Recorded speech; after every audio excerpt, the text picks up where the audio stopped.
Good evening, good evening, good evening, good evening, good evening. Welcome on board, welcome on board, welcome on board. Thank you, Ayo Ogundimu, for choosing that Afenifere national anthem as our Yoruba national anthem.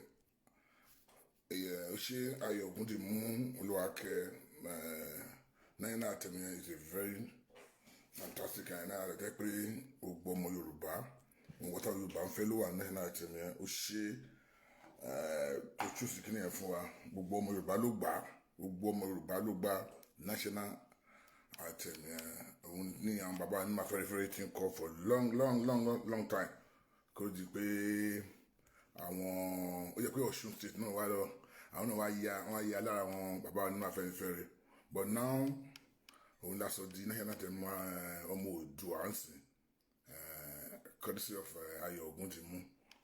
Thank you, Sister Y. God bless you for that. Gbogbo wa kò sẹ́ni tí ó like national anthem yẹn. Kò sí gbogbo ọmọ Yorùbá tí ó like ẹ̀. Ẹ ṣé gan gbogbo ẹ̀yin ọmọ Yorùbá nílé lóko tẹ̀lé gba national anthem because ó yẹ kí n tún play lẹ́ẹ̀kan sí ó dùn mọ́ mi ẹ jẹ́ kí n play lẹ́ẹ̀kan sí. But mo like national anthem yẹn má bínú ẹ̀yà kàtó wò náà kàtó play lẹ́ẹ̀kan sí. Kàtó play lẹ́ẹ̀kan sí ó máa ń dùn mọ́ yàn. Mo bá ti gbọ́ àwọn nǹkan tó wà ń bẹ̀. Ladies and gentlemen, the national anthem of the newly formed Oòduà Nation. Yes.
No going back. We're not going back.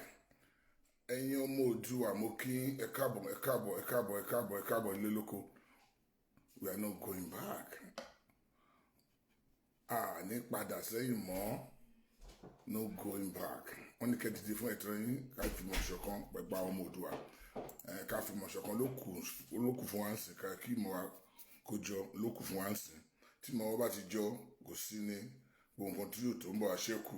Káfímọ̀ṣọ̀kan ni kò sí ìjà kò sókun kò síjà mọ́ ẹ jẹ́ kí àfìmọ̀ṣọ̀kan kó wá gba ilẹ̀ Oòduà ká gbà because like àwọn tó pa ń bára wa jà tá ń bára wa jẹ́ tá a ṣe gbogbo ẹ̀ kò lè pè wá nílé àárín kankan gbà yẹ kí ajáwọ́ náà ká fìmọ̀ṣọ̀kan kí mo wá ṣe kan náà ká lè gba Oòduà Republic tá gbogbo wa ń jà fún yìí because ìyà yìí ti pọ̀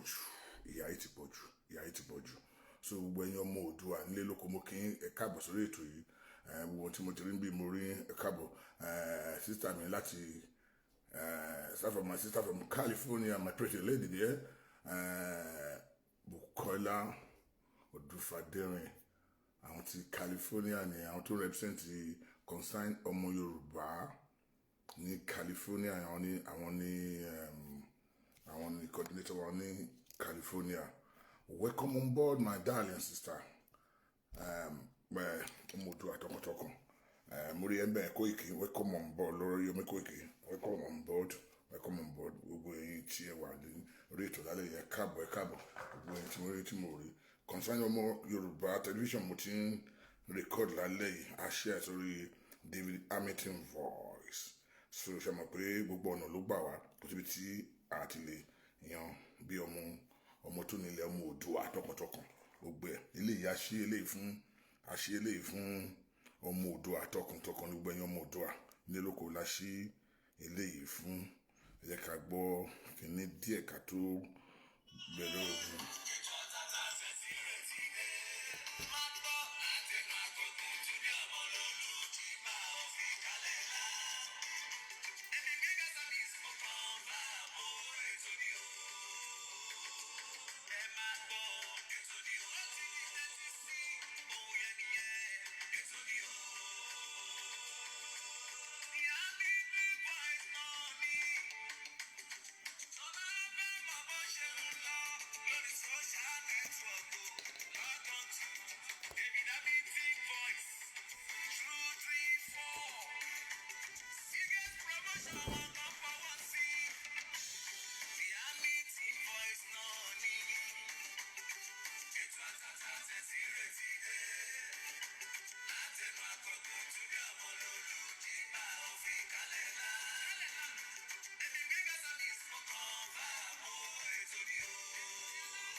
Share.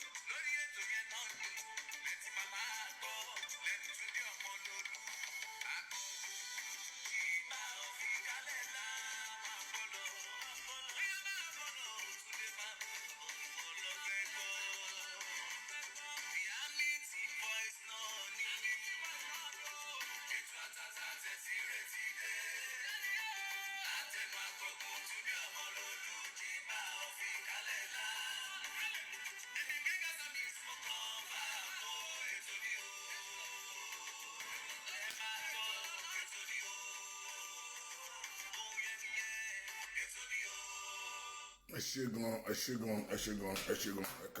ṣé gan ẹ káàbọ̀ yín tèmi Ọlálékan Mórí Ọládùnjoyè welcome on board engineer Ọlátóyè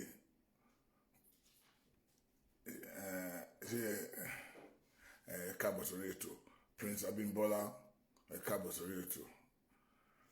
Mayor, welcome on board. We be bet to marry Shama Matamadarcoin, to marry Mabino, marry Mamadarcoin. To make a cabo, sorry, to lorry consign on my Yoruba television. Elite Afi Idie Cadiz, see Lulu United Kingdom, don't play in London. Like on Sine Rukomini, a Koguntunde. Ọmọ Abagun tí gbogbo yín mọ̀ sí David Hamilton Voice on David Hamilton Voice television èdè tó wà nílùú London bíi náà orúkọ ti pọ̀ jù àtẹ̀mọ́ orúkọ láti fẹ́ dánú ẹ̀ bóyá Akọgun la fẹ́ dá ni o bóyá Túndé Ọmọ Abagun ni o bóyá David Hamilton Voice ni o bóyá Àjàgùnà wà ni o bóyá Òtítìmọ́dé wà ni o àtẹ̀mọ́ ìta fẹ́ dánú ẹ̀ orúkọ ti pọ̀ jù má bínú sí mi èmi náà kọ́ Ọlọ́run ọba ni ẹ káàbọ̀ yín tèmi nílé lóko. Prince, welcome on board. Prince Abímbọ́lá, welcome on board. Ẹ ṣé gan, ẹ káàbọ̀ sórí ètò, please share. Peter Obi, how are you? Welcome on board. Everyone, welcome on board. Ọpẹ́ láti record lórí Chijioke. Ọpẹ́ láti welcome on board. Ọpẹ́ láti record lórí consign ọmọ Yorùbá television last. Wọ́n ti bá rí mi ò rí ní o tí bá rí màá dárúkọ yín ẹ̀jọ̀ tó lọ́rùn ẹ má bínú tí mi ò because mi ò fẹ́ pé ọkọ kí n máa pè ọkàn mi ò ní fẹ́ bẹ́ẹ̀ ẹ má bínú má rí màmá dárúkọ yín torí pé ìtọ́fín bíi wọn àṣẹ àìsórí concern ọmọ ẹ̀ àṣẹ àìsórí David Hamilton Voice ẹ̀jẹ̀ máa gbọ́dọ̀ àìsórí David Hamilton Voice kí n má rí yín tí n bá dárúkọ ẹ má bínú ẹ pé mi ò rí yín ni Akins welcome on board please share and invite your friend.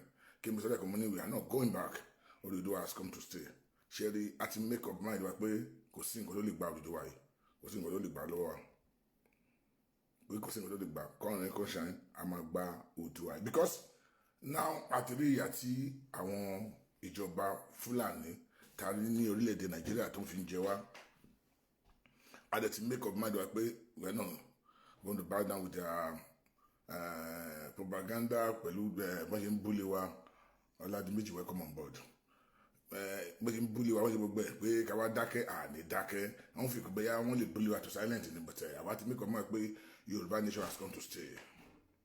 Yorùbá nation has come to stay. Yorùbá nation has come to stay.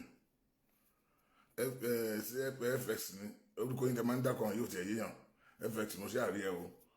Ẹ máa korúkọ tí wọ́n rí dáadáa o. Ẹ máa korúkọ tí wọ́n rí dáadáa. Ẹ korúkọ yín dáadáa. Welcome on board. Welcome on board. Welcome on board. Ẹ má bínú. Ẹ má bínú o. Ẹ máa korúkọ yín dáadáa. Ẹ korúkọ ká mọ kí ni jẹ́ ẹ̀rù ń bá yín àti máa dárúkọ yín dáadáa ní kẹ́kọ̀ọ́ ń kọ àwọn orúkọ tá a mọ̀ yìí kẹ́ ẹ̀. Ẹ korúkọ yín dáadáa. Ẹ máa korúkọ sáà orúkọ tá a máa lè pè dáadáa. Ẹ máa kọ́ dáadáa. Ẹ ṣé, God bless you. Welcome on board. Welcome on board. Ṣé ẹ ń bẹ̀rù ni? Ẹ má bẹ̀rù. Ẹ má bẹ̀rù ọmọ Oòduà ó ṣojo. Ọmọ Oòduà kì í ṣojo. Odi nǹkan tó fi wá ṣe. A dey make up mind wa. A dey máa gbalẹ̀ Oòduà. Ẹ máa gbà á ní. Our nation ẹ máa gbà á ní. Yorùbá nation ẹ máa gbà á ní. Kò sí we are not going back. Ní gbà ní because tó pé à ń ṣojo. Ọmọ Yorùbá ò kì í ṣojo. A ti make up mind wa pé yẹ ti fọdà fẹ́ ilé àdè máa gbà. Olúwa ti ń fún wa gbà díẹ̀ ṣe mọ́. Olúwa ti ń fún wa gbà. They are not going back. Olúwa ti ń fún wa gbà.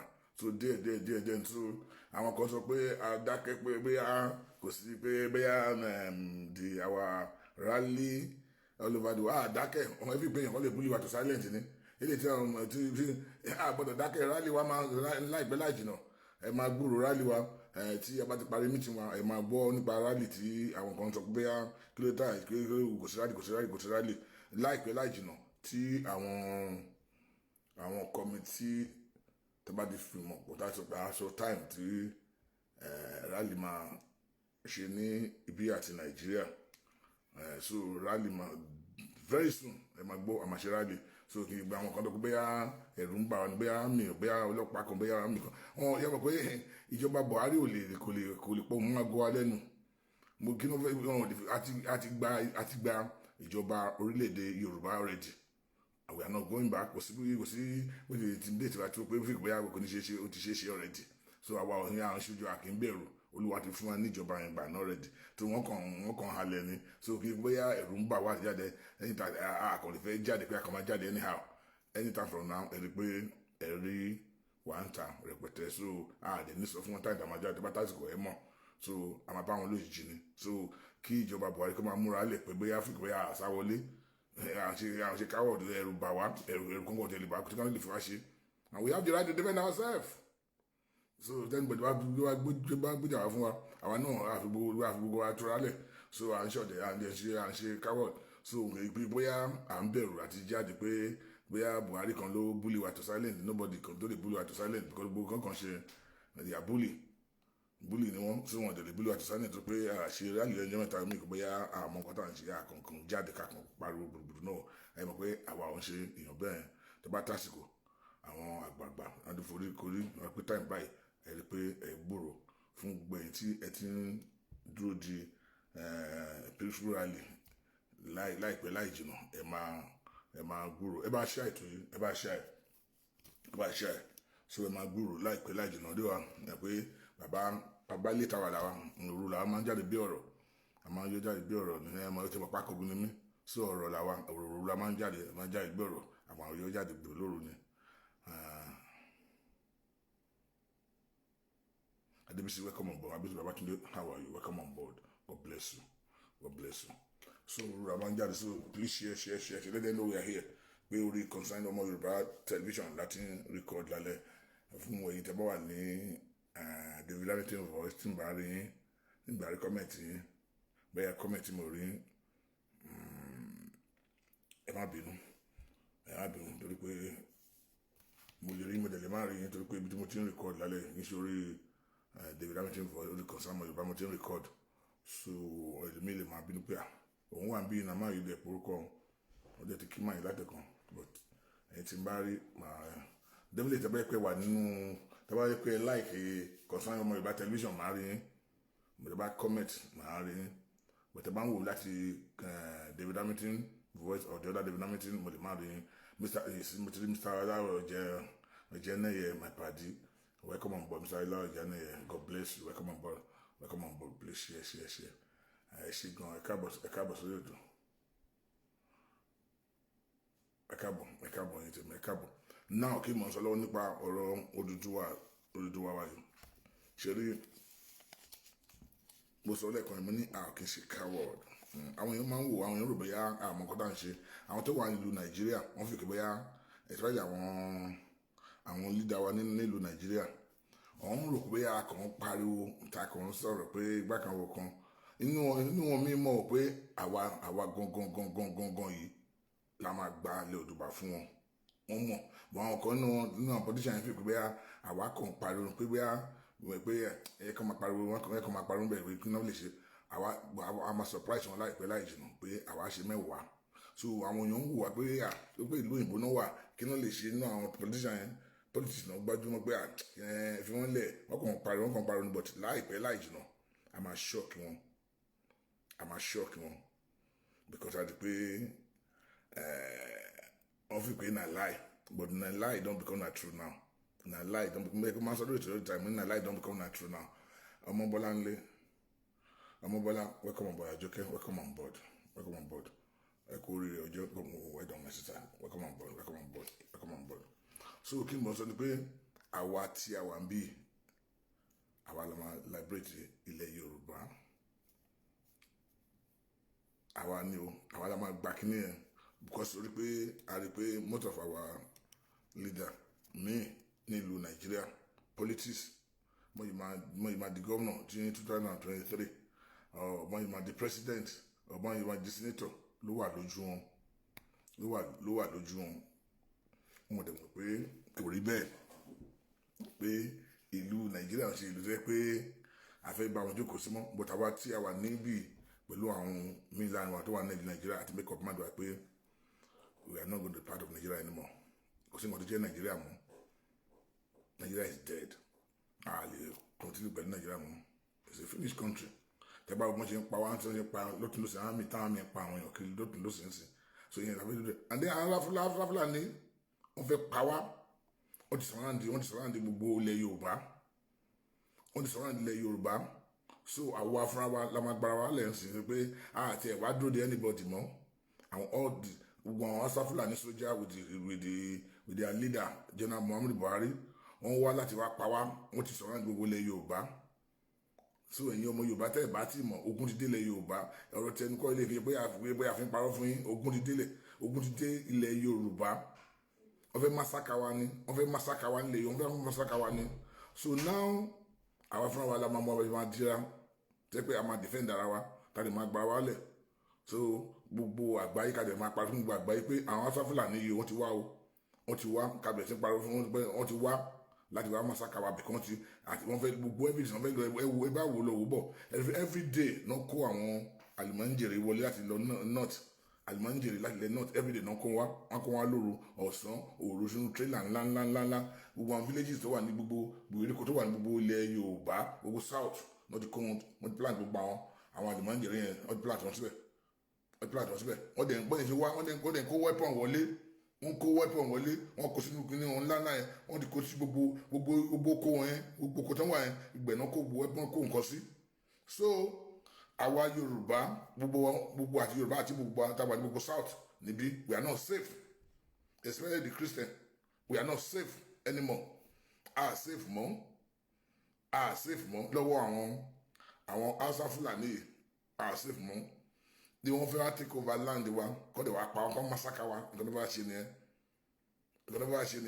tẹ́gbà wọn ti fi gbàgbọ́ kọ òyìnbó kan tó ti sọ tipẹ́tipẹ́ tó ti sọ pé à ń bú yìí pé wọ́n ń bọ̀ pé wọ́n fẹ́ take over ilẹ̀ wa bí wọ́n fẹ́ wọ́n saka wa ẹni bá ti wọ Ọbásanjọ́ náà bàbá Ọbásanjọ́ ó sọ recently was it last year or 2 years ago tó sọ pé àwọn ibi tó fẹ́ ṣe ni pé àwọn Fúlàní wọ́n fẹ́ take over gbogbo West African country wọ́n fẹ́ take over gbogbo West African country.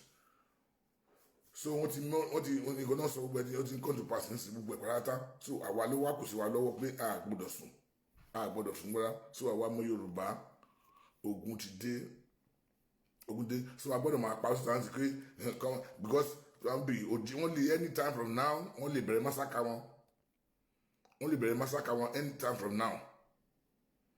Only bere massacre one. So àwa once wa kò sí wa lọ́wọ́.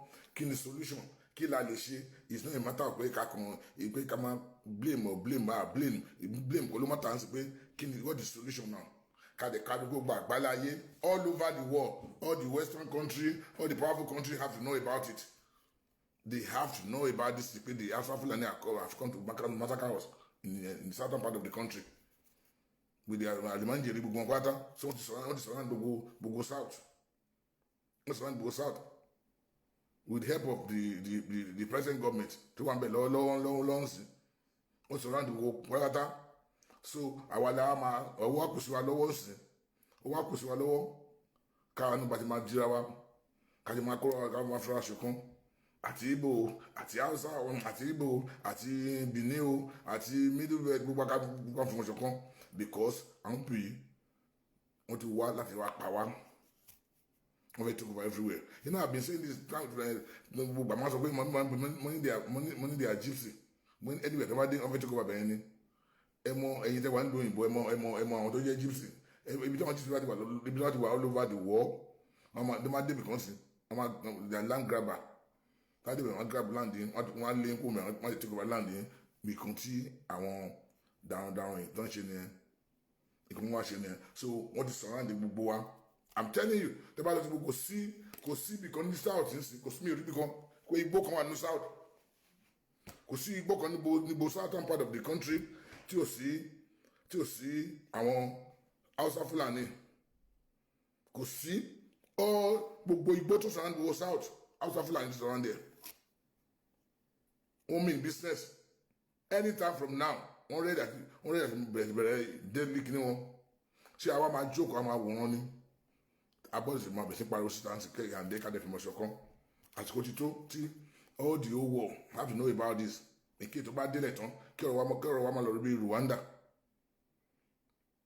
tó bá délẹ̀ tó bá lọ wá bí Rwanda lọ́wọ́ kí n bá yìí tó ń massacre wọn ní Rwanda ní táìmù ìrántí so all this Alimanjeri wọ́n ti surround gbogbo ilẹ̀ wa ní south wọ́n dẹ̀ ti ready wọ́n dúró de order ni kàn bẹ̀rẹ̀ iṣẹ́ ẹni pé every day and night nọ́mbà yìí tí mo bá yìí wọ́n gbé báyìí dání ọ̀kadà gbogbo àwọn tẹ́lẹ̀ tó ń ṣe ọ̀kadà wọn wọ́n fi mọ gbogbo kò síbi tí wọ́n mọ gbogbo south gbogbo tí wọ́n mọ gbogbo south wọ́n fi mọ gbogbo street by street by street by street gbogbo inú gbogbo kọ́nà and all those and by the house gbogbo bẹ̀ náà wà so wọ́n ṣe wa bá ṣe lọ bá ṣe ń bọ̀ wọ́n ṣe wa ní so they are ready to strike anytime from now. And they will continue pé akọ̀tọ̀ pé ká máa wọ̀ ká wọn so irú mọ́tò àwọn bàbá mi tí ó ti mọ̀ pé ogun ti dé ilé ogun ti dé àwa tí a wà lókè òkun àwa tí gbogbo táwọn ò bá rí àwa tí gbogbo ẹ̀ so àwa lẹ́yẹ kán mọ̀ pé àwọn ẹ̀ma jẹ́ kán mọ̀ pé bàbá ẹ má sùn gbọ́ra o ogun ti dé sílẹ̀ o ogun ti dé o àwa dẹ̀ ní gbogbo tí àwọn báwọn bẹ́yìn kò sí fún mi káwa ò kì í gbọ́n bì gbogbo nǹkan tó wọn lè sọ fún wọn tó gbé náà má sọ fún wọn Nàìjíríà they can get arrested wọ́n lè máa arrest wọn gbogbo bó ṣe ń lọ àwa náà ní informant gbogbo everywhere all part of the country kò níbi táwọn ní informant sí gbogbo movement wọn gbogbo ìlà ń rí all the Hausa Fulani gbogbo bó ṣe ń lọ gbogbo movement wọn all over the world all over the southern part of the country wọ́n ṣe ń bọ̀ láti north wọ́n ṣe ń bọ̀ láti gbogbo wọn wọ́n ṣe kó wọn lóru wọ́n ṣe kó wọn sínú train tọkọ wọn ní trailer gbogbo ẹ̀ wọ́n ṣe kó weapon wọlé gbogbo ẹ̀ láti rí pátá gbogbo ẹ̀ pátá láti rí gbogbo ẹ̀ láti mọ̀ gbogbo pátá là ń gbogbo àwọn táwọn gbogbo ẹ̀ là ń gbọ́ we have all the information pátá so ó wá kù sí wa lọ́wọ́ àwa people of the southern part of the country ó wá kù sí wa lọ́wọ́ pé kí la fẹ́ ṣe bá bẹ́ẹ̀ máa jókòó ká máa wọlé pé ó ń bọ̀ a gbọ́dọ̀ jókòó ká máa wòran àwa náà gbọ́dọ̀ gbáradì àgẹ́ríkà dẹ̀ pariwo síta fún gbogbo the whole world kọ́ lè mọ̀ pé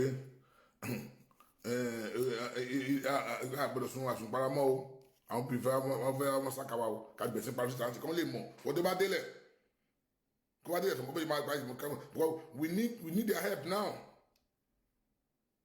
we need their help all this western country we need their help now because Buhari government ó ti declare war against the especially people from the southern part of the country ó ti declare war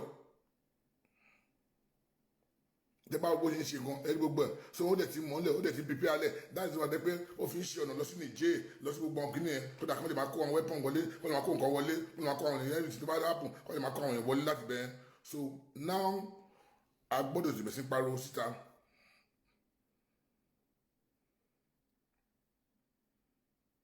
a gbọ́dọ̀ sí pariwo síta sí tó di owó wọ wọ́n lè máa mọ̀ pé nǹkan ti dé sí Nàìjíríà o tó tá a bá parí síta tó bá dé lójijì àwọn ọ̀dọ́ pé kí ló dà pé àwọn ọmọ ọkàn pa ẹ̀ so gbogbo wa kátá ibi mo fi pé ibi ká dojú kan sí ni àpàtà pé ká máa blame anybody mọ́ sí pé gbàkẹ́wọ̀ kan ibi ká gbọ́dọ̀ nǹkan tó wà pọ̀ tó wà nílẹ̀ yìí gangan la gbọ́dọ̀ dojú kan sí kí ni solution ká lè ṣe nǹkan tó wà nílẹ̀ yìí because wọ́n ti surround wa anytime from now wọ́n dẹ̀ lè strike.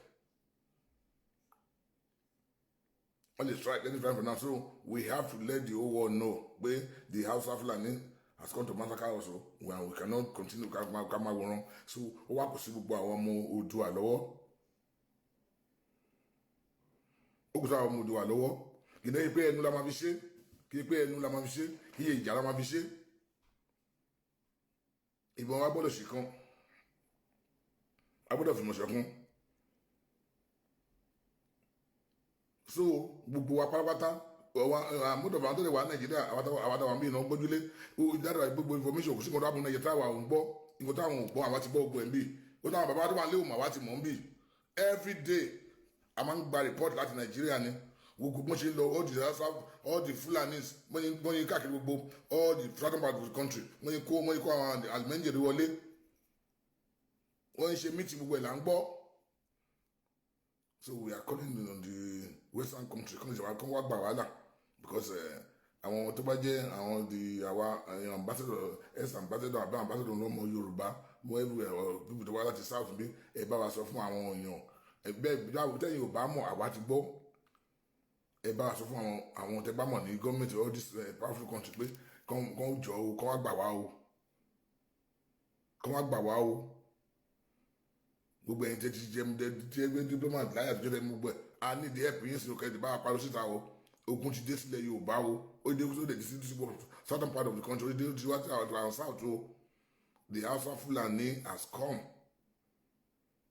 the massacre also ìṣeré o bí tẹnu o wọ́n ti wá wọ́n ti surround wa o ẹ wo for example ẹ wo Èkó lásán ẹ lọ s'Ákúrẹ́ ẹ lọ sí everywhere wọ́n ti surround gbogbo everywhere. Gbogbo budget wa de pé budget gbogbo budget wa ń sè wá sí báyìí wọ́n ní pé ṣọ̀nà láti Kano ṣe kíní kan láti lọ sí Maiduguri lọ sí Niger láti kíní kan wá ìjẹ́ pé gbogbo di budget wa Niger ṣáàdì gbogbo ẹ̀mí inú gbọ̀nà iná wá ìṣe yẹn ló ọ̀nà tí wàá bàjẹ́ ń bì but ọ̀nà tó lọ sí gbogbo bẹ́ẹ̀ tó lọ sí àwọn Arab country ibẹ̀ ní bàbá yìí ní àwọn ibẹ̀ ló ń darí kọ pé kódà ká lè máa kó nǹkan wọlé láti bẹ̀rẹ̀ ká lè máa kó máa boys wọlé láti bẹ̀rẹ̀ láti wá masaka wa ní south ń bì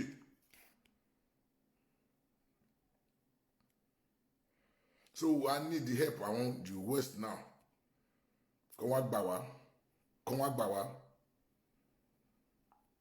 àdẹ́kí ìmọ̀ wa náà kó dẹ̀ ṣọ̀kan náà àwa ọmọ Yorùbá ká fi mọ̀ ṣọ̀kan kí n pé ká máa bára wa jà ká máa gbára bùnú ara wa ká máa gbé ọdíò tí ó ń ṣe àwọn ọ̀rọ̀ tí ká máa record ara yẹn kọ́lá nídìí sí báyìí máa fi mọ̀ ṣọ̀kan tó ní máa kó ká máa track nǹkan tó máa lè yìí kí ni solution kí la lè ṣe òun lówó kù òun lówó kù sí ká gbàgbé blame ilé blame tó ń gbé gbàgbọ́ bá blame dọ̀dọ̀ lẹ́mẹ́ta òun kó ló máa help òun kó ló máa ṣe nǹkan tó máa lè yìí what can we do?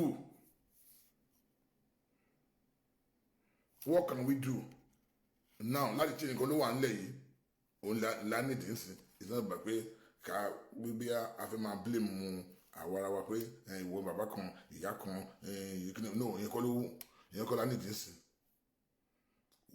what can we do now láti make sure pé ìyà yìí tó ń gbó nǹkan tó ń bọ̀ yìí ò dé wá bá wa àdébàjẹ́ máa ṣe Odùduwà nation wa yìí bó ṣe máa ṣe é ṣe fún wa láti máa gba Odùduwà nation bá ṣe máa rí gbà ló kù sí wa lọ́wọ́ ọgbọ́n tá a máa lè lò tá a lè fi gbà kí la lè jọ ṣe pọ̀ tá a máa rí gbà òun ló wá kù sí wa lọ́wọ́ ká gbàgbé pé à ń blame or fracas or kíní kankan ìyẹn kọ́ la nídìí sí bá a la ṣe máa rí orílẹ̀-èdè Yorùbá yìí tá a máa gbára wa lọ́wọ́ àwọn dáhùn yìí bá a ṣe máa bọ́ lọ́wọ́ la nídìí sí.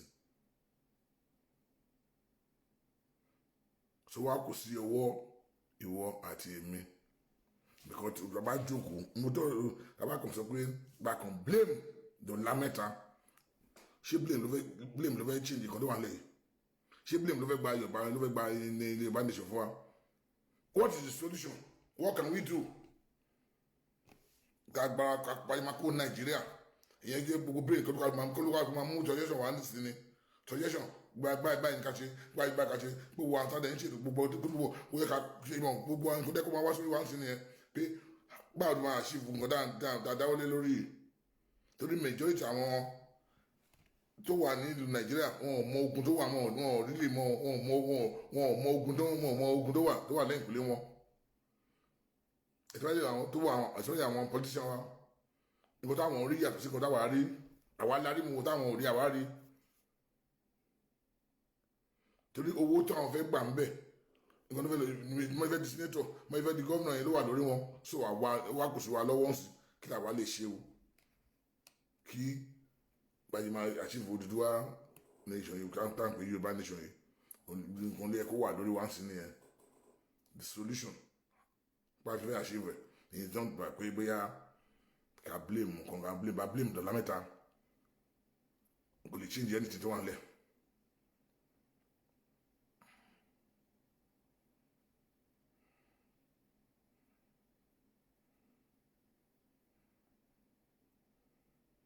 So gbàgbọ́n tí nǹkan tó wà nílẹ̀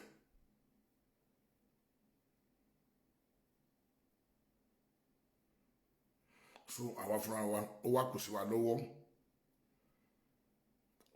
lọ́wọ́ ẹ jẹ́ ká fi ìmọ̀ ṣọ̀kan ká gbé kí la lè ṣe irú nǹkan tá à ń ṣe é sìn kí gbogbo wa jókòó kàmíìnì rẹ̀ pé òkè a máa ní ìdí kíní lọ́dọ̀ tó a máa gbọ́dọ̀ ṣe kíní èmi àti ìwọ kí yẹ pé èèyàn kan lè dá nìkan èmi nìkan lè ṣe é ìwọ nìkan ò lè ṣe é lọ́dọ̀ mi yé yín ká gbé jẹ́rí ẹbí nǹkan ní nǹkan sọ tábà mean business kíní yìí kò ní lè fún àti gbà bó torí pé tá a bá rò pé bóyá fracas nìkan ló máa bèsè lé lórí because fracas ò lè gbà wọn kọ́ fún wa o fracas ò lè gbà wọn kọ́ fún wa I'm sure pé dábàá lọ sórí platform mi sìn ẹ lè lórí platform mi tẹ bá mo yẹ wà mí sìn mo lè dábàá tàbí platform mi sìn pàpàpà bí wọ́n ṣe kọ́ mi bí wọ́n ń jẹ́ àmì kọ́ àmọ́ ní kí n sìn ẹ lè rí 2,000 lórí ẹ ẹ lè rí 1,000 lórí ẹ tẹ́ pé ẹ lè rí pé Yorùbá náà máa sọ ń bẹ̀ ẹ lè pé Yorùbá náà máa sọ ń bẹ̀ wọn ò sọ English ń bẹ̀ o Yorùbá náà máa sọ ń bẹ̀ bóyá èèyàn kan bú èèyàn kan jẹ́ àmì kan èèyàn kan ṣe bá kan àbàṣà àtàkà wa ẹni pé àwa Yorùbá máa sá lọ́bẹ̀ gírírí àmà rush lọ́bẹ̀ ni so irú problem dà ní ilẹ̀ Yorùbá ń sìn ní ẹ but àwọn sọ pé Yorùbá àwọn sọ pé kí bá ẹ fẹ́ gbọ́ òmìnira fún ilẹ̀ Yorùbá kí ni màá ti fẹ́ ṣe tí àwọn afọ́fúnla yín yóò tó nípa mọ́lé kí la fẹ́ ṣe ẹni pé àní pọ̀ ń bẹ̀ èmi sọ fún yín mo lè bẹ́ẹ̀ tí mo ti bá yín sọ máa ń rí ọ̀dà fún mi bá tẹ̀ pẹ́ ń sìn mo lè get mo ṣe wà lórí mo ṣe wà ń bí sìn pé tí máa lọ sí ọ̀dà kìíní fi máa wá platform méjì mẹ́ta ń sìn ẹ máa rí pé bóyá àwọn kan bóyá ìjà wà lórí ibi kan ẹ máa gbọ́ àti ẹbí rẹ máa wò ó lè jẹ́ Yorùbá ní tẹ́ bá máa tó bí mẹ́rin márùn-ún tẹ́ bá tàbí báyìí ẹ lè bí mẹ́ta mẹ́rin márùn-ún mẹ́fà fracas ló máa lọ ń bẹ̀ ẹ rí pé the viewer will just go up ó lè tó 2,000 3,000 so ẹ rí pé àwa Yorùbá gangan ìjà sí wọn cost wà lórí wa tá a jẹ́ pé olúwa lórí àti láti yẹ kó lórí wa jẹ́ pé a ní láti gbé káwá aládùúgbò àti bàbá àwẹ̀ kó lórí wa ni pé a lè mọ̀ pé we need this thing a need ilẹ̀ Yorùbá kí ìsinmi wà nílẹ̀ Yorùbá nǹkan tó dùn nǹkan tó ń jẹ wá tó yẹ pé a mọ̀ pé nǹkan náà need yẹn a kò jù sẹ́gbẹ̀ẹ́ kan kàdé ní peace ilẹ̀ Yorùbá ìyẹn ò ní ká wa lára tí wọ́n mi yé yín I'm telling you ọdún mọ̀ sọ fún yìí ìyẹn ò ní ká wa lára bíi tí fracas báwa yẹn ìyẹn ló máa rí pé wọ́n lè ṣá èèyàn ó lè ní kí ló ti ń gbé ó lè ní how do I put it now ó lè ní àkáǹtì mẹ́jọ tó yẹ kí wọ́n máa fi comment wọ́n máa share program wọ́n máa share kiri wọ́n máa share kiri. But tí bá rí ibi tí a ti sọ̀rọ̀ pa kí báyìí máa tú Yorùbá lẹ̀ nínú gbègbè wa nú ẹ̀ you will see that ẹ máa rí pé èèyàn kan ló pè mí lẹ́kọ̀ọ́ tí kí n fi èèyàn kan ló pè mí kò mọ̀ pé mo wà lórí line.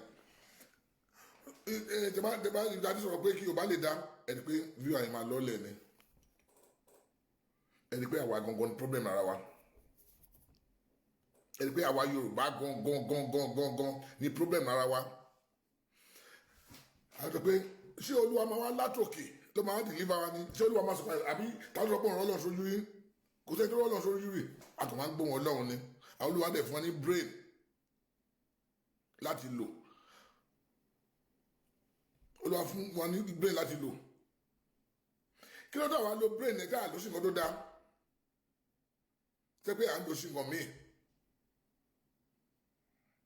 because gbàmí máa ń jókòó máa ń wò pé ṣé àwa kékeré kan ní ọ̀rọ̀ bóyá máa ń dá fúnlẹ̀ Yorùbá ìjókòó ló ká lára ni báyìí máa gbòmìnira ìṣú ló ká lára ni gbàdúmọ̀ yìí sọ̀rọ̀ Nàìjíríà náà pé bí Nàìjíríà ṣe máa dá wọ́n wò pé ṣé àwa kékeré kan ló ká lára ni ní láàsì àti máa ń sọ̀rọ̀ Nàìjíríà títí tó di pé àbẹ̀sí sọ̀rọ̀ Oòduà ń sìn máa ń sọ kí ni pé wá ìfẹ́ pé gbogbo ayé ọmọ Nàìjíríà ni gbogbo wa àdèfẹ́ pa àlọ́lé majority nínú wa àdè ń dáwó káfẹ́ kọ́ sílé afẹ́ nìkan sílé afẹ́ nílé sílé afẹ́ nìkan sílé àdè rí pé àdè sọ Nàìjíríà àdè ń bàjẹ́ lójú wa àdè sọ pé kò sí ètò kàn wá àdè ìfẹ́ kọ́lé sílé àdè ìfẹ́ lọ fọ́lìdè àdè láwọn ẹbí síbẹ̀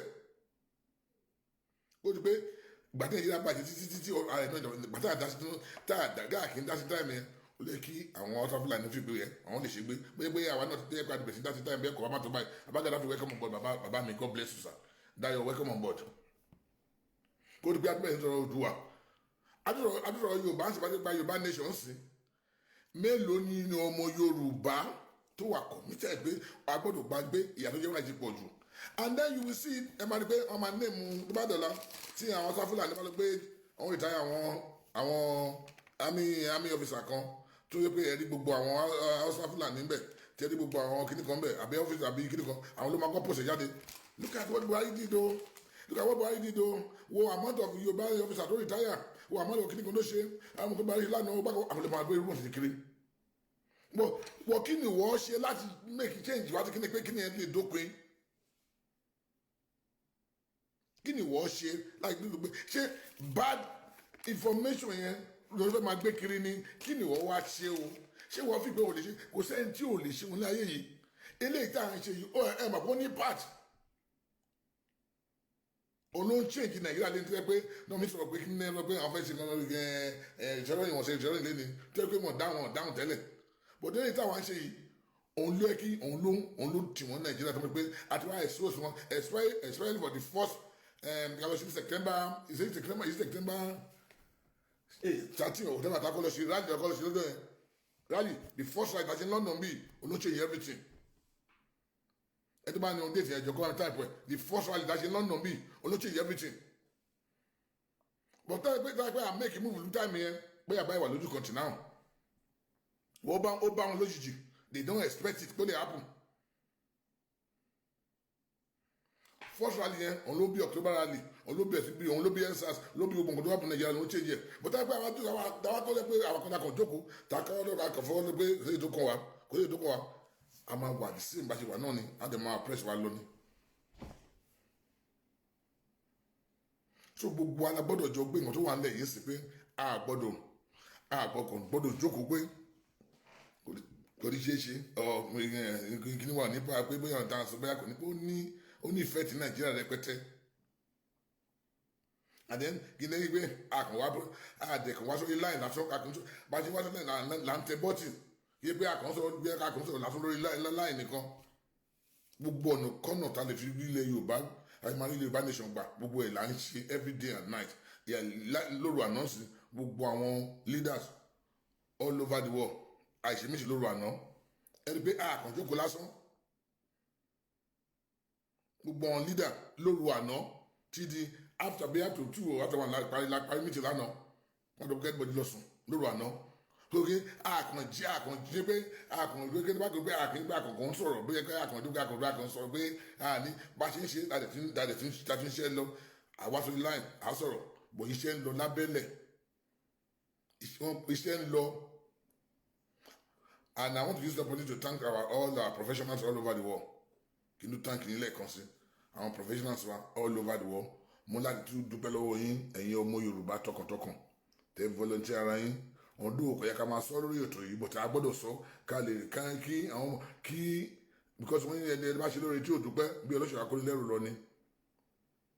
A gbọ́dọ̀ dúpẹ́ lọ́wọ́ yín ẹ̀yin tẹ́ volunteer ara yín the professionals all over the world ẹ̀yin ọmọ Yorùbá tí a mọ̀ pọ̀ tá a pè ní expert and professional tẹ́ volunteer ara yín fún blueprint kìíní ilẹ̀ Yorùbá táwọn template wa tẹ́ ń ṣe lọ́wọ́lọ́wọ́ àdúpẹ́ lọ́wọ́ yín àdúpẹ́ lọ́wọ́ láti dúpẹ́ lọ́wọ́ yín gidi because kò yí sí gbogbo àwọn tó wà àwọn calibre tó wà ń bẹ̀ kì í ṣe pé àyàn kìíní we have professors we have àwọn doctor tó wà ń bẹ̀ mo sọ fún ìkòló nǹka engineer nurse wọn tó wà ń bẹ̀ mo dúpẹ́ lọ́wọ́ gbogbo yín pátá tó wà ń tẹ́ pé wọn ò sùn wọn ò sí mi lójúmọ́ náà parí iṣẹ́ lọ ń bẹ̀ iṣẹ́ ti bẹ̀rẹ̀ ń bẹ̀ all our professionals àwọn professionals all over the world ẹ ṣe gan fún iṣẹ́ Yorùbá tẹ̀ ń ṣe ẹ lè rójú wọn ta iṣẹ́ dẹ̀ ń lọ wọ́n parí iṣẹ́ lọ so ẹ bá wa dúpẹ́ lọ́wọ́ wọn because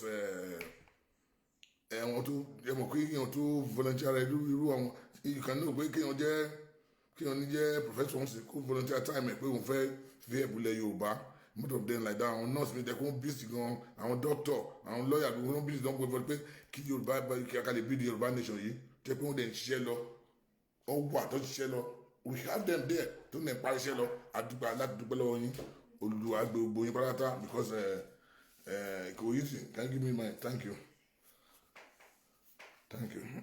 aládùúgbò lọ́wọ́ yín because kò easy láti time ní tẹ crazy tẹ fún wa láti máa ṣiṣẹ́ lọ fún yín lówó fún yín ní kankan because èmi náà mi mọ̀ pé ẹ lè ní time fún wa tó bẹ́ẹ̀ yẹn tí máa ń rí gbogbo nǹkan tẹ̀ ń ṣe mẹ́ẹ̀ inú mi máa ń dùn ní pé àmàdúgbò ọ̀dọ̀ Ọlọ́run pé inú mi ò lẹ́kìn mi máa dùn pé yes Yorùbá nation has come to stay mo rí gbogbo nǹkan tẹ̀ ń ṣe mẹ́ẹ̀ gbogbo iṣẹ́ gbogbo ìtútẹ̀ ń pa ń bẹ̀ gbogbo ẹ̀ ṣe ń design gbogbo everything ẹ̀ ṣe ń design everything gbogbo ẹ̀ mọ̀ ń rí mọ̀tẹ̀ dúpẹ́ lọ́wọ́ gbogbo yín mo sọ fún yín pé observer lásán lè mí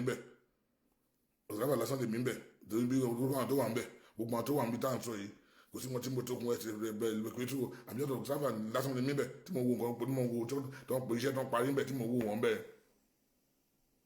tí mo wo nǹkan tó ṣe mẹ́ tó ẹ bá wa dúpẹ́ lọ́wọ́ gbogbo àwọn professionals wa all over the world pátápátá ẹ ṣe gan olùdó àgbẹ̀ gbogbo yín pátápátá àdèmàdà gba Odùduwà yìí náà wọn ní fi kan ní wọn ní fi ń ṣe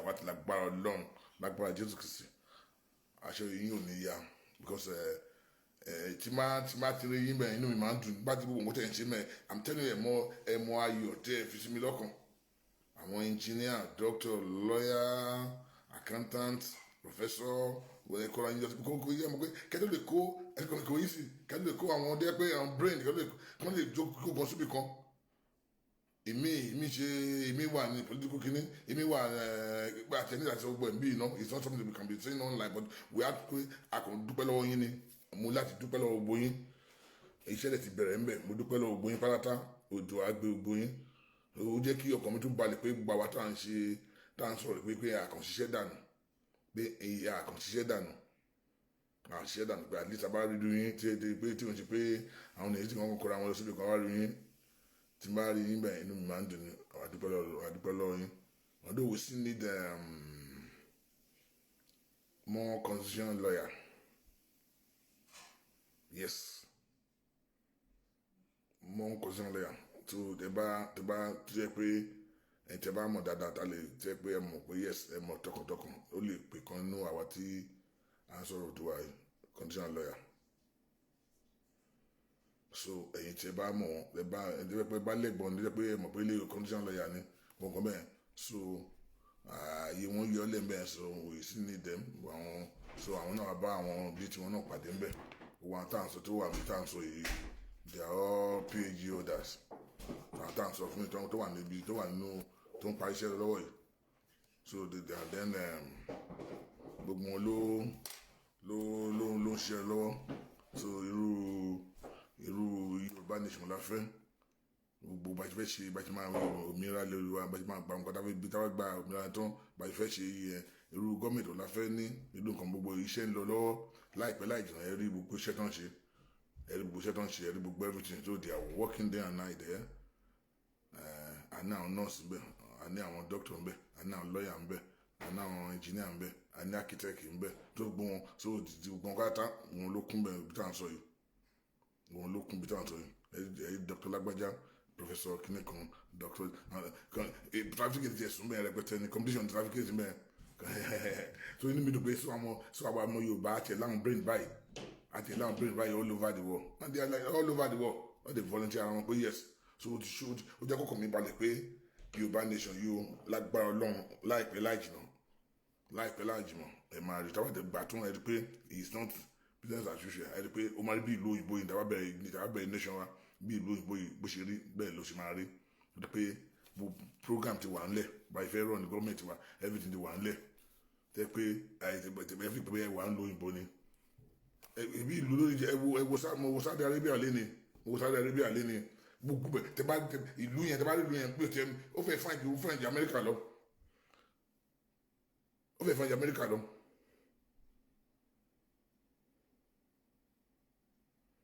Over from America long. So mo dúpẹ́ lọ́wọ́ gbogbo parata. So ẹ̀yin ọmọ Yorùbá ẹ má jẹ́ ká believe pé kò ṣe ó ti ṣe already. Ẹ ká continue àti máa ṣe President Moyo, God bless you. God bless you.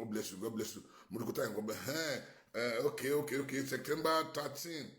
Okay, September 13. Ni lobby the first rally in London be September 13. Thank you, my Princess Moyo Shaggy. God bless you, my darling sister. Princess Moyo, thank you. You know what rally and Princess Moyo Shaggy. God bless you. You know what yes, I'm over. God bless you. So okay.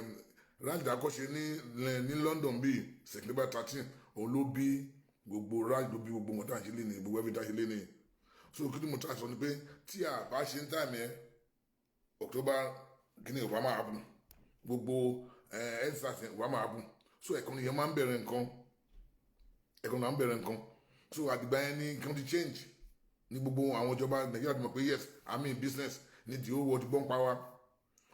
So as the continue pẹ̀lú mentor ya máa continue pẹ̀lú ẹni dákẹ́ Seagate welcome on board mo jílẹ̀ mẹ́rin Seagate welcome on board pàdé mi Láńkẹ́ Ọláníyì God bless you welcome on board mo pé o tẹ love mẹ́ bọ̀ ní mi ò rí mo kàn rí pé o tẹ kíní mẹ́.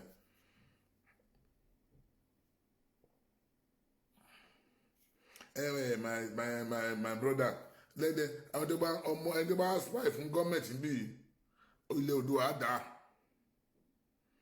and Awanta John welcome on board. They cannot stop us. Nigeria government cannot stop Yoruba boy. Cannot tell Yoruba nation. Nigeria government cannot stop it. Yoruba nation has come to stay, either they like it or not. Buhari government cannot stop it. Buhari government will stop where? Either they like it or not, Yoruba nation has come to stay. And we are not going back. So why we come and look all over the world? Because spying will stop one. But any of you, but man run one, don't know one spy tó wọ̀ wá láàrin tó wọ̀ wá spy kò sọ́gbọ́n ẹ̀ ní Oòduà alálẹ̀ Yorùbá kò tiẹ̀ ní mójú ni kò tiẹ̀ ní mójú ni any spy tó wà láàrin wa tó bá gbé gbòòrò wa tó fi lè gbé fún àwọn gọ́ọ̀mẹ̀ntì tó bá gbé fún àwọn DSS gbòòrò tá à ń ṣe láàrin gbogbo tá à ń ṣe ní platform kankan pé kò wá tàn tó wá prepare pé òun support wa alẹ́ l'Oòduà dá kò tiẹ̀ ní mójú ni àfẹ́ máa ṣépè but níbi wọn àti ṣépè fún ìbọn ẹni wa ní gbófo ẹ̀kàn rí pé ó lọ́pàá ọ̀rọ̀ lẹ́sẹ̀ ni torí pé ó ti dalẹ̀ Oòduà torí pé wọ́n dá ń ṣe àṣefowó àṣefún wọn gan bóyá máa dá fúnlẹ̀ Yorùbá là ń ṣe fún so ẹni ọmọ Yorùbá tó bá wá tó gbogbo nǹkan tá à ń ṣe mí ló lọ ń gbé fún gọ́ọ̀mẹ̀ntì tó lọ ń gbowó tó ń gbé fún àwọn gọ́ọ̀mẹ̀ntì tó gbogbo nǹkan tá à ń ṣe tó lọ ń gbé fún wọn ẹni pé ẹ̀kàn rí pé akọ̀rọ̀ lọ́wọ́ àrùn lẹ́sẹ̀ ni ọ̀rọ̀ ti nà ní ọ̀rọ̀ tó wà ń lẹ Yorùbá ni kó tó di pé gbogbo àwa táwa tá à ń ṣiṣẹ́ lọ́sàn-án lóru pé kó lè dá fúnlẹ̀ Yorùbá kí pé a ní nǹkan tó fẹ́ gbà ń bẹ̀ kí pé a ní nǹkan tó fẹ́ gbà ń bẹ̀ a ṣe láti make sure pé kó dá fúnlẹ̀ Yorùbá ni pé ìyà táwọn dáhùn fi ń jẹ́ wá ti pọ̀ jù bí pé a fẹ́ gbà kankan bẹ̀ mo ti bá sọ lórí ètò yìí mo ní èmi ò wá láti pé mo fẹ́ gba position kan mo ò wá láti wá consider for anything mo ò wá láti wá gba anything èmi kan tèmi ṣe fún pé ká lè lábẹ́tì àwọn ìyà tí ìyà ń jẹ gbé àwọn ìyá wa tí àwọn Hausa Fúlàní fẹ́ pa mọ́lé tó gbé tó fẹ́ pa wá ká gbàgbára lọ́wọ́ àwọn Hausa yẹn Fúlàní yẹn ni ká ní Yorùbá nation wa kí ìlú wa lè rí bí ìlú òyìnbó yìí táwọn ará ìjọ ilé ni làwọn wà fún ṣe pé a fẹ́ gba kankan bẹ̀.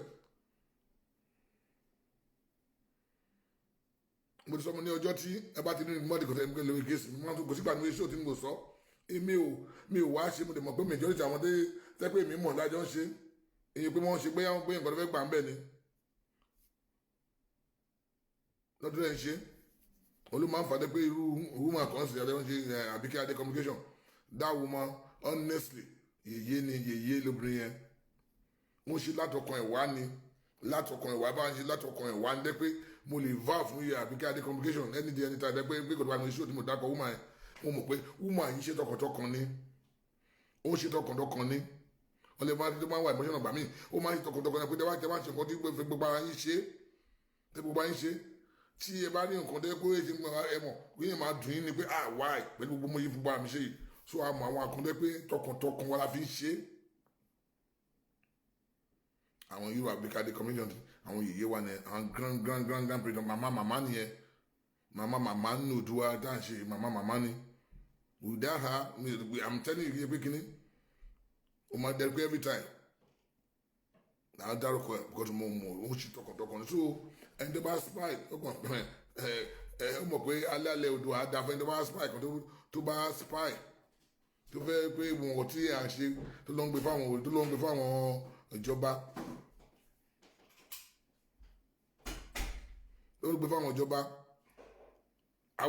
àdàbí tẹ́ pé àwa ní ìkọ̀lá fẹ́ gbà ń bẹ̀ àti pé a ní ìkan bọ́tò irú èmi ti pé mo ní ìkan ní ìsàlẹ̀ ẹkùn mi o pé mo kàn pa ẹ pé ìyẹn ó lè sọ̀rọ̀ kó ní nǹkan mi tó wà ìsàlẹ̀ ẹkùn ẹ̀ tó lè sọ̀rọ̀ kó lè sọ̀rọ̀ kí nǹkan mi jáde kó má mi nǹkan tó fi jáde bọ́tò wà lè fàdà bí sí pé mo ní ìkan ní ìsàlẹ̀ ẹkùn pé mo ń ṣe pé mo fẹ́ contest fẹ́ election o mo fẹ́ dàgbàgbà lè Yorùbá tán ni o pé mo ń rò pé lọ́jọ́ kan fẹ́ jáde fún kankan o ṣé mo àdàbí yóò jáde pé lọ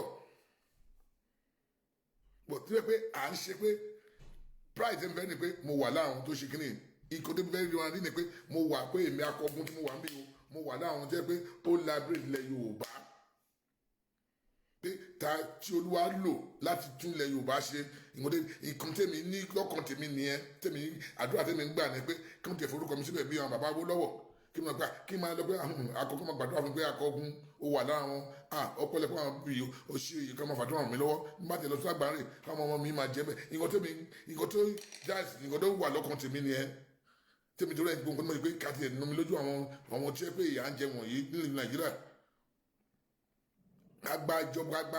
ká ní ìjọba ara wa ká lè ṣe ká lè nation wa kó rí bí mo wo Saudi Arabia mo wo Dubai kí ló ti Yorùbá nation lọ rí báyìí we have everything láti ìlú wa kó lè rí bí Dubai kó lè rí bí Saudi Arabia kó lè tún da ìlú yìí lọ ẹ wo Saudi Arabia ó bí ìgbà tó fi diamond ti ṣe gbogbo ẹyẹ ní Yorùbá nation can be like that we have everything.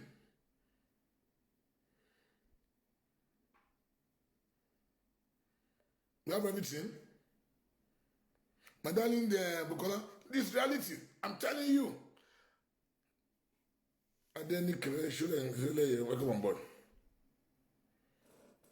This is reality. I'm telling you. Because no one look on the media, so I'm not doing it for mo sọ kí ni mo ní wẹ̀ bóyá tẹ wá gba advantage ọ̀tọ̀ o bóyá tẹ wá gọ́ọ̀mẹ̀ntì ọ̀pẹ́ àgọ́ kí ẹ máa jẹ wá gba contract o mo dẹ̀ kó bí ẹ máa gba contract o but pé n fẹ́ lọ́kọ̀tẹ́ mi gan no way mi ò ṣe pé I'm telling you the reality. mo ní wà lọ́kàn lèmi sọ jáde so tọkàntọ kó lè dá fún Yorùbá nation ni kó lè dá fún wa ní kí ká lè ní wọn wà ní wo Saudi lè ní tó ń ṣe Saudi Arabia lè ní mo kàn ń wo ràn pé I wish kẹ pé Yorùbá nation mi lórí báyìí Ọlọ́run mi o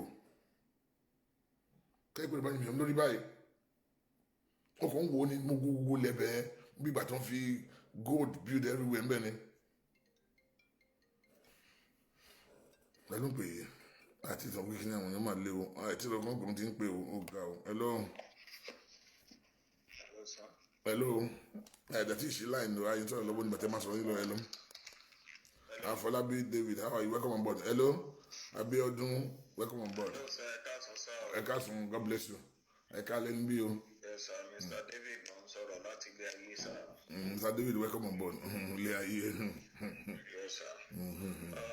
Ṣé gbogbo nǹkan tẹ kà sílẹ̀ pé ó yẹ ká ṣe ó dáa ṣe ìbọn tẹ sọ̀rọ̀ kan lẹ́ẹ̀kan mo ń try láti rántí ọ̀rọ̀ yẹn paraphrase ọ̀rọ̀ yẹn mi àpáìkẹ́ nìyẹn pé ká pariwo fún United Nations ká pariwo fún everybody fáwọn Fúlàní ti dé òpin nìkan ṣé àwọn Fúlàní pariwo fún United Nations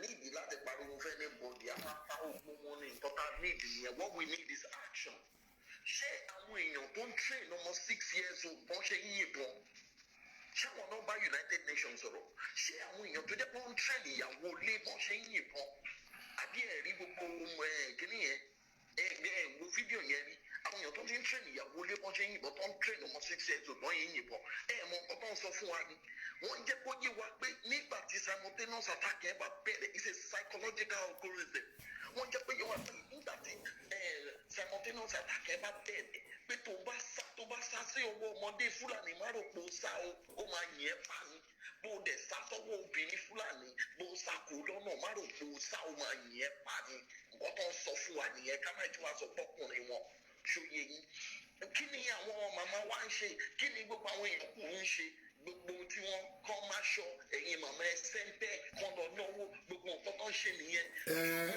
iye ga o sorry. àwọn ẹ̀dẹ̀ o yẹ̀yìn ẹ má believe pé United Nations kan. David ọgbọdọ àmọ pé mo sọ ọmọ ọgbọdọ àmọ sí pé irú àwọn màmá wa bàbá tá à ń sọ yìí sìn ìgbàlá máa ṣe é sí pé ó ti tó àsìkò ẹ gbàgbé aṣọ ẹ gbàgbé kínní ẹ yẹ ká jáde kájọ ṣe gbọdọ ká máa ṣe é sí ní pé tó mi fẹ́ ká máa blame mọ́ sí pé káàdì ẹ gbàgbé gbogbo àgbà blame lọ́wọ́ mẹ́ta ń sìn hello mo ní ká máa nǹkan mo fẹ́ ká máa ṣe é sí pé irú nǹkan fẹ́ ká ṣe é sí pé gbogbo àwọn tẹ́ ẹ dákọ̀ ń sìn àwọn màmá wa bàbá wa ká pè wọ́n sí kọ́ náà join pé ẹ dìde àtìkó ti tó ẹ gbàgbé aṣọ mímú ẹ gbàgbé nǹkan tó mú yá ẹ yẹ ká jọ ṣe kínní ẹ jẹ́ ká jọ ṣe ká máa pè wọ́n sí ní kíkà kọ̀ọ̀yé ká máa blame mọ́ sí pé ẹ yẹ ká jọ ṣe ó yá àtìkó ti tó gẹ́ àjọ tẹ̀ mú yín kò lè help yín rally tẹ̀ ń lọ fún àwọn politicians kò lè help yín ọjọ́ alẹ́ yín lẹ fi ń ṣeré ó yẹ jẹ́ ká jáde ká jọ ṣe é sí. tẹ̀sọ̀ wípé kí lorúkọ ẹ̀ tẹ̀sọ̀ wípé ó ní ọ̀rọ̀ kan tẹ̀sọ̀ lẹ́ẹ̀kan mo ń try láti rántí òkè máa rántí ẹ̀ but ibi tí mò ń lọ ni pé ẹ̀sà ṣẹ́ríta àbá tètè we don't need diplomacy now fuck diplomacy at this moment. I use such a rash language. We don't need diplomacy. There's time for diplomacy. There's time for action. What we need now is action. What we need now is to just prepare for action. And not believe.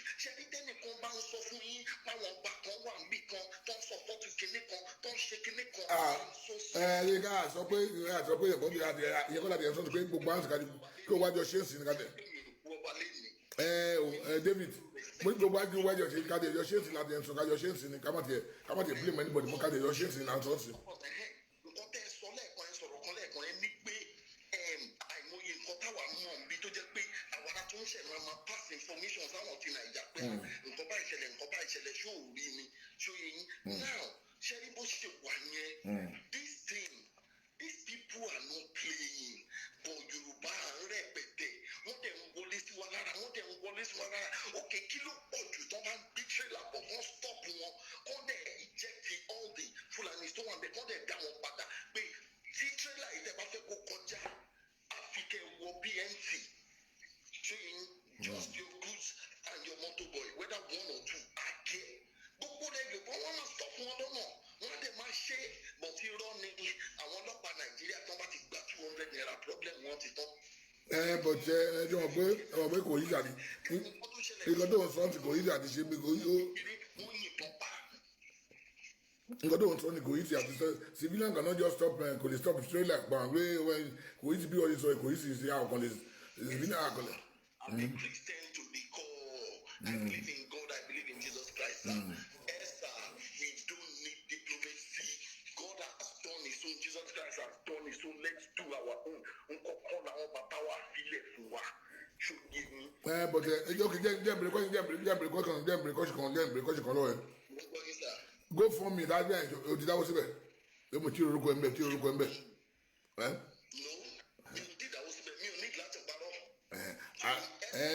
Irúkọ dání ìjọ ní irúkọ for me ẹ̀ sì my brother.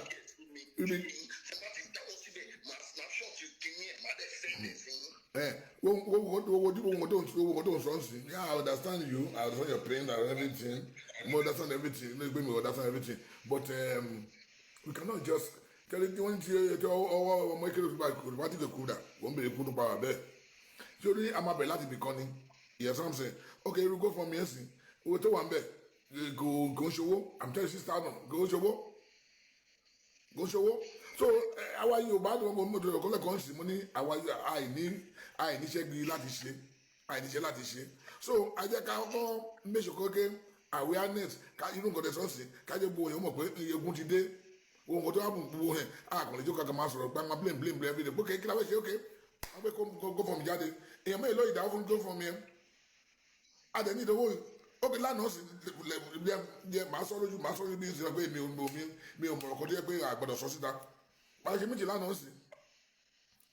lánàá sí ó yẹ kí àwọn ó ní àwọn kan dá discuss méjì yẹn pé ókè o àwọn pé àwọn other professionals bóyá wọ́n fẹ́ lọ sí ìlú wa láti lọ bá àwọn báyìí sọ̀rọ̀ out of okay how do we fund this how do we fund the kìíní àwọn bìtì àwọn tó máa bìtì afẹ́ ló gbàgbé tábìlẹ̀ how do we fund it má sọ pé mo ní tìbá ní owó ní GoFundMe right mo ní tìbá lówó ní GoFundMe àwọn ọ̀tá yẹn ṣe pé ní owó GoFundMe àdìfọ́ fún owó fún GoFundMe sí o pé àti ẹ̀ tí ì ṣe wọn kan wọ́n tọ́ pé àdìkú mo níbọ̀ ìkọ́ ní GoFundMe wà fún nìyẹn pé a ní ìdí owó ìjọba wọn fẹ́ àwọn tó fẹ́ lọ dùn tó fẹ́ travel lọ sí everywhere tó fẹ́ lọ sí a máa ní ìdí owó ṣé àwọn ọlọ́mọ táwọn ọlọ́pàá ara wa ṣé èèyàn fẹ́ lọ sí Nàìjíríà fẹ́ lọ sí Amẹ́ríkà bí èèyàn mẹ́ta mẹ́rin fẹ́ lọ Áfíríkà sí àwa bíi márùn kan àbí méjọ kan àbẹ̀rẹ̀ máa kọ́ àwọn ọ̀dà máa yọ owó lápá ara wa mo ní ìkọ́ tí GoFundMe wà fún nìyẹn but àwọn adájọ́ ṣe kí ní ọ̀dọ́ pé we shall understand them very well torí pé wọn ò fẹ́ kí ẹ mọ́ nǹkan yẹn pé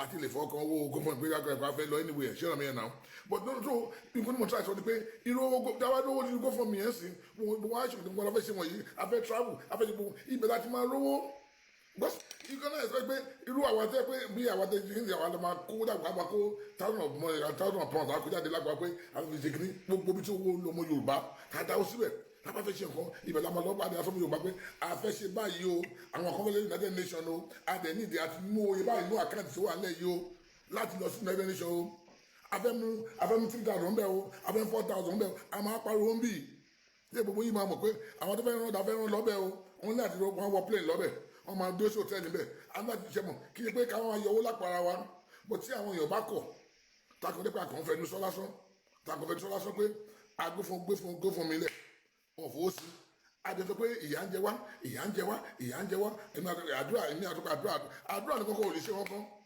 láyé pé àwọn fúnra táwọn committed nínú nǹkan náà sọ yìí bóyá kẹ́kẹ́ ká determine ẹni ìlúmi lè gbé 2,000 lẹ̀ ìlú lè gbé 10,000 lẹ̀ ṣé àmì yẹn náà wọ́n lè gbé 10,000 lẹ̀ so kí ẹ pé ọ̀rọ̀ kẹ́kẹ́ kan sọ̀rọ̀ lásán nìkan ṣé àmì yẹn pé we need the action lọ́dọọdún action with money. fine nǹkan tẹ̀ sọ gbogbo nǹkan tẹ̀ sọ nǹkan tó dáa ni ṣó yẹ yín now ṣẹ́rí what's it called ṣẹ́rí ọ̀rọ̀ go fund me ọlọ́run ọba I'm just hearing of it every time ibolówà how do we search for it. Okay, I will send it to you. I will send it to you. I forward it to you. And I want to give one advice. Send it to all Yoruba group platforms. Gbogbo àti sórí àti sórí my brother àti sórí dábìlà nọmba àwọn èèyàn take it serious ni ẹnu làwọn èèyàn kàn ní ẹnu náà kàn ní. You have to let the leaders let them know. Let the leaders let them know that if it is as small as $10, you Exactly. contribute. God bless you.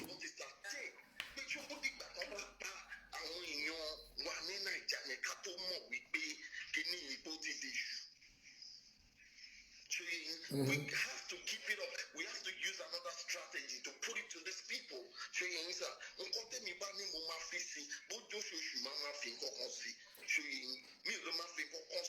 Because I have many bills to I know we're gonna have to pay any amount of money going to every month. Exactly. mo gbọ́ kíní kan lé ní inú mi dẹ̀ bàjẹ́ mo rántí pé mo pè yín nígbà kan ẹ sọ fún mi kí n má bọ́ bá kí n má sọ bẹ́ẹ̀ kí n má ṣe kíní kan mo wò yín báyìí mo wò yín mo dẹ̀ ronú ọkàn mi kó fẹ́ dàbí kan ti wọ́n ọ̀nà máa mi fẹ́ dàbí kan ti wọ́n ọ̀nà mo. No, wọ́n mu yẹn mọ́gàn mi náà ìyá ìtàn ṣe mọ́. ẹ mọ́kàn mi mi ò mọ́kàn yín. dájọ́ ń bọ́ mi láàrin ọdún fẹ́ fún mi mo fẹ́ gbọ́ mi mi ò kókò fi pé ìtàn ṣe láìpẹ́ ìyẹn kọ́ ló mú ìyẹn kọ́ ló má tàn sí ilé ìwé báyìí fẹ́ gbà. ẹnìkan pè sórí program kan lé ní ẹnìyẹn dẹ̀ sọ statement kan mo lè di ọ̀rọ̀ yẹn mú ẹnìyẹn ò sí ní.